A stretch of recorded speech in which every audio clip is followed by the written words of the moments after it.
All right. So, we're going to start with the heart of the reading here.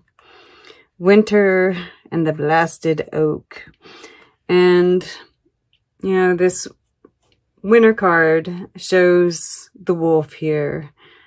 And, it talks about how wolves are one of the few animals out in the wilderness that stay active during the winter, right? And there's this, I guess, this notion that that's the case for you as well, right? I think we've been in hibernation, right? We're ready. We're ready to take action. And, with this blasted oak here, right, we see this lightning bolt coming, and, this tower moment is getting the hanged man out of the tree, right? So whether this is, whatever's been keeping you tied up, and this could very well be, right, Jupiter and Saturn moving out of your sign. Now we just have Pluto there. So there is still some transformation, right? But it's not quite as intense. And I feel like, we're not going to feel as strung up and held back. This is also, when I see the lightning strike, I think of Uranus, right? I don't think it's making any aspects with any of those other planets other than conjuncting Black Moon Lilith at the same time. But for some of us, especially if this is at, I think Black Moon Lilith is at 6 degrees of Taurus. Uranus is at 7 degrees of Taurus. So you might have that in your chart. But if you don't, it doesn't matter. But yeah, and I see, we have the unseen here. Yeah, and with this Venom card, the shadow is pointing towards the past. Right. I feel like this is like getting rid of those things, during this time, we're getting rid of all those things that are venomous in our life, right? That we're facing those shadows, right? We're embracing this, and the Capricorn energy, right? The Capricorn energy is sexual in nature, right? With the devil, which is very sensual, and, you're really embracing those things. The wolf mates for life, right? And I do sense this, with this Lord energy at the bottom, the green woman or the empress here, the she-wolf, the wolf, right? There's the wolf and the she-wolf showing up here. And yes, this is that alignment within yourself, right? But also the alignment with the other, right? And that's why I think this destroyer energy is here as well, right? And even showed up as a wolf. Amazing, right? If you're not taking care of it, right? If there's anything that you're not specifically moving out of your life, Spirit will help you with that, right? And those could be just those trigger moments that kind of show you what needs to come up for healing as well, right? Destroying, and I want to go here first to the subconscious, because I think this is destroying that past karma, right? Burning up past karma. And we see the butterfly here. I feel like in our sleep this is happening. We're probably having dreams of past lives. We could be having, some kind of troublesome dreams too, which I don't necessarily see here, but it's just kind of, like with this destroyer energy, it kind of comes with the territory. I don't think there'll be that many. I don't think it's going to be like anything that's really distressing. Just be aware, because Neptune, what it's doing during this time period can bring up can cause us to kind of question our purpose, question, make us insecure, all of that. So yeah, I'm looking at these 4 corners here. And that Grand Cross, which isn't a true Grand Cross, but there's a Grand Cross happening at the time of this, and it includes Neptune, it includes the North and the South Node, and it includes Vesta and Virgo, which is where that insecurity. And we're going to be a little bit too focused in on the details. So just be aware of that, right? But, you know, him showing up here, I'm really getting, like, I started thinking about the movie The Right Stuff, and there is a new series on Disney, which I haven't watched myself. I just know that it's there, but it's about one of the first missions to the moon and such. And I don't know how it happened that some of those astronauts visited one of these Aboriginal tribes in Australia, and they were like, yeah, we've been out in outer space. Yeah, we, you know, their elder had been, and there was a problem with the space capsule. I can't remember exactly what it was, but they're talking about it. And in the movie, they show this Aboriginal tribe, like, doing, because they were going to, you know, help him, right? That was part of their talk with the astronaut. And I don't know if the elder got some vision that he needed help, but they start doing this, I guess some kind of tribal dance, a ritual, and they have this bonfire going, and they're blowing up the fire, and these sparks are flying up and then up in space.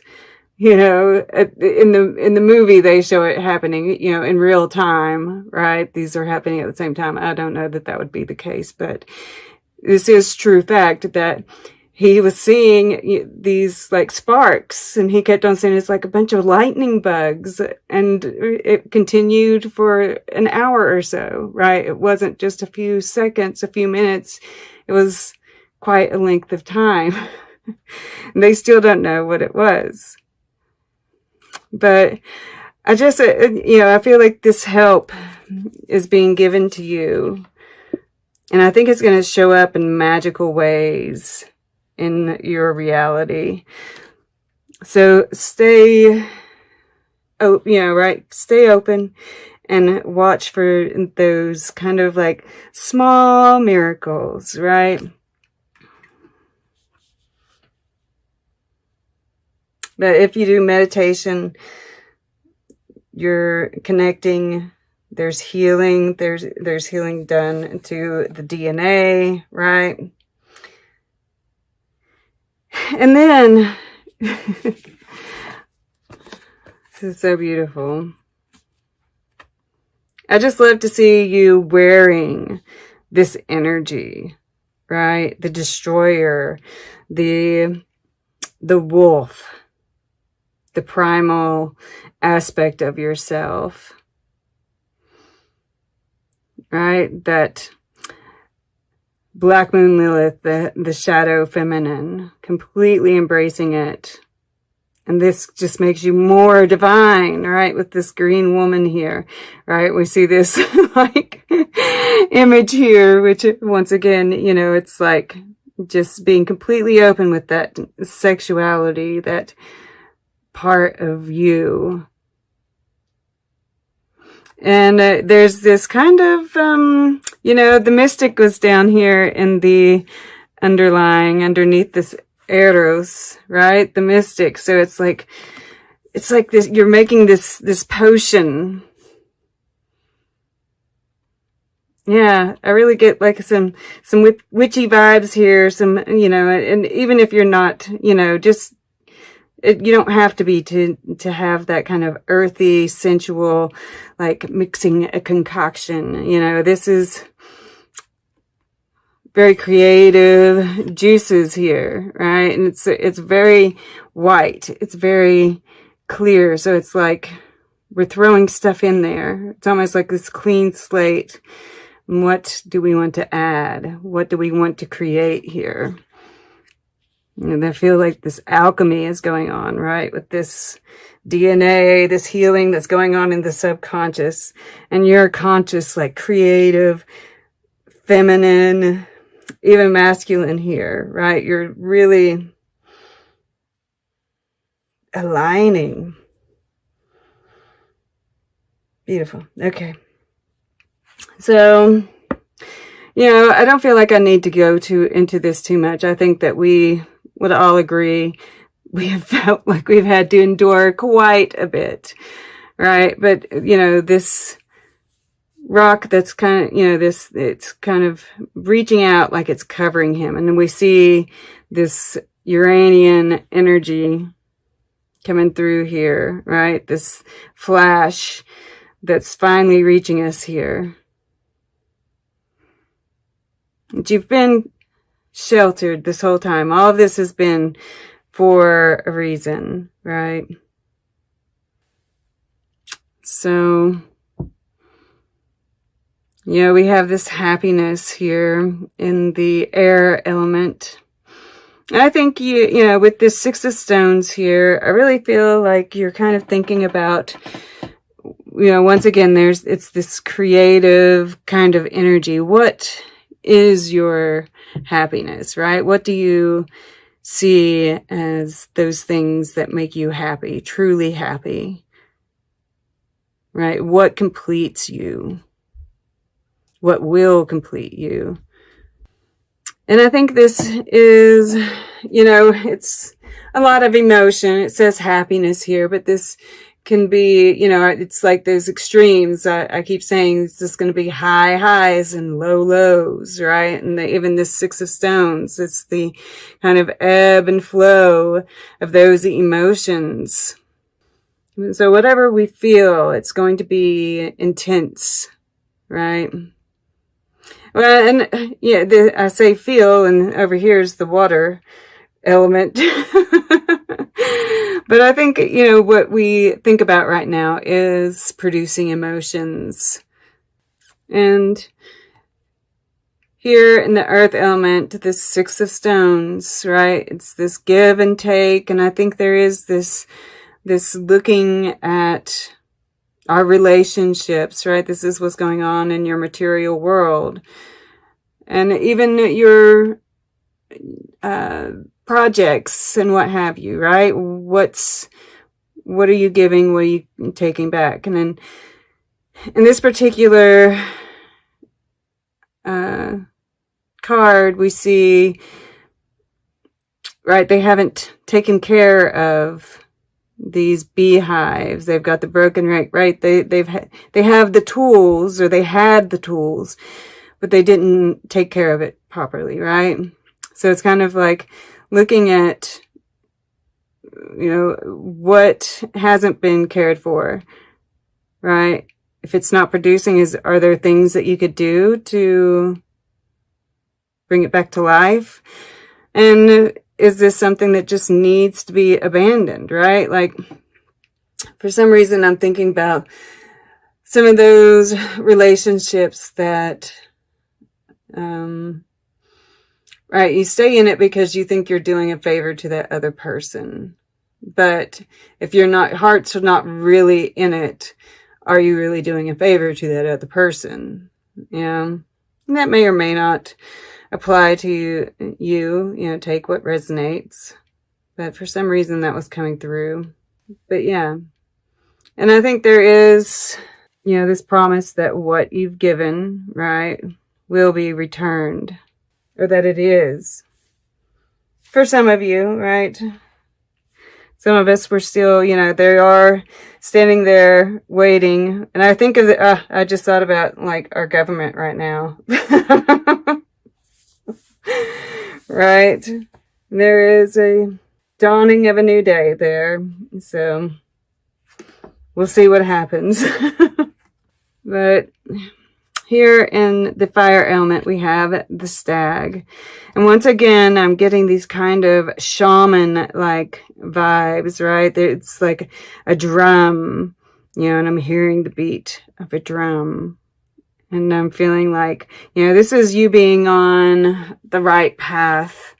And even this card talks, you know, it's like justice. And it's about doing the right thing, but it also talks about how, you know, what we consider to be what's right and just does change over time, right? And looking at those things that need to change. And, you know, I get drawn back to the she-wolf here, right? And I feel like, and of course, the karma aspect. And I think that this is you standing strong in that very earthy, very sensual, very, I'm thinking care newness, you know, pan kind of energy. And knowing that that is right and true. There's this spiritual warrior kind of aspect to it. And then in the water element, we have 9 of vessels, generosity. And it's crossed away from this exploitation. So I feel like you know, and this, of course, is all in the midst of all of this, right? Where there's this feeling of, you know, that you're surrounding yourself with the right people, you're doing the right thing, right? And this is causing this beautiful alignment, this beautiful flow. And you're able to be more generous because of that, right? Because the 9 of vessels can be about the self, you know, and this filling up of your own, right? We see this pot, this, what is it called? Cauldron. Yes, the cauldron. And you're filling it up and it causes you to be able to be more generous. And that is because you are getting rid of those people around you that are stripping you of your energy. Right? And it just gets filled up over and over and over. Yeah, this second week here, I see you taking some action, right? Because this is the action is right there, just and right action. And I feel like this is really a result of this kind of evaluation and aha moments. And then we have, you know, the 7 of stones, healing, and in the future. And, you know, this is the green woman again. We see her represented here. And I feel like this is healing on a lot of, you know, I feel like this is harvest, right? And healing in the fact that you're starting to get some return, right? You're starting to see the fruits of your labor in many different aspects, right? And the healing on the spiritual level, you know, this figure here is still lying down, and I'm thinking of this emperor, you know, energy here. And they even kind of look a little alike, don't they? A little bit. But, you know, that emperor is still kind of healing. But, and I really feel like that's kind of the internal emperor. Well, you know, in all of us, that feminine is really strong and vibrant, and she's helping to heal the emperor, the wounded warrior, right? Where we've been on this road for so long. I feel like we're getting a reprieve. We're getting a time to see the fruits of our labor and sit back a little bit, not have to work so hard.